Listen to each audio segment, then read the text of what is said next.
So really quick, while I'm thinking about it, walking Biscuit this morning,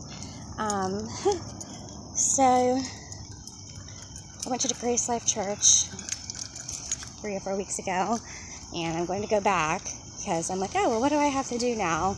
Well, I wait for my attorneys to hopefully get this shit together, and before I start screaming to certain people that are politicians and whatever. First, I'm just going to go to Grace Life Church because, they married us. They supported this for so many years of our marriage, and don't regret my kids, but encouraging us to have more children and everything, because this is what churches do. They create families to create customers for life, which I do not regret creating my family. But Pastor Buck knows damn well what I was dealing with Gino through the years. And because he has a jealous fucking cunt wife, Amy Schaefer, they're going to go against me here when I'm reaching out for help once again from this church.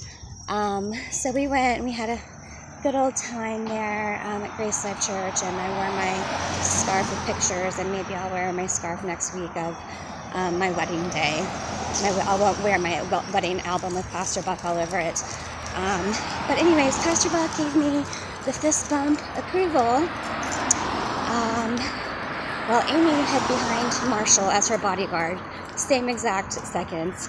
I say, hi Amy. She steps back. Marshall, who I've known for years and he's fucking kills deers on the side of the road, steps in as her fucking bodyguard.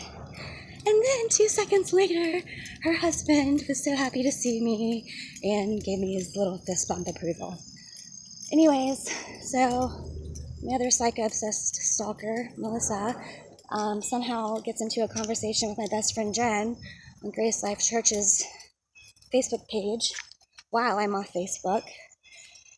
And something about Melissa starts harassing Jen and saying that she heard that we were at her church last week, and Jen's like, well, interesting, this is your church, because if you were a church member, we would know, because my best friend Jen is a longtime member, and we would know who you were if you were a member at Grace Life Church.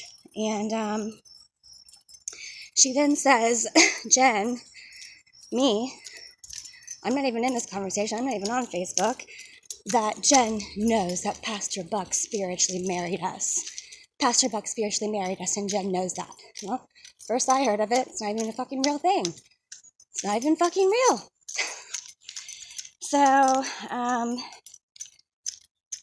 I said, all right, just give it 5 years of she's got to do it.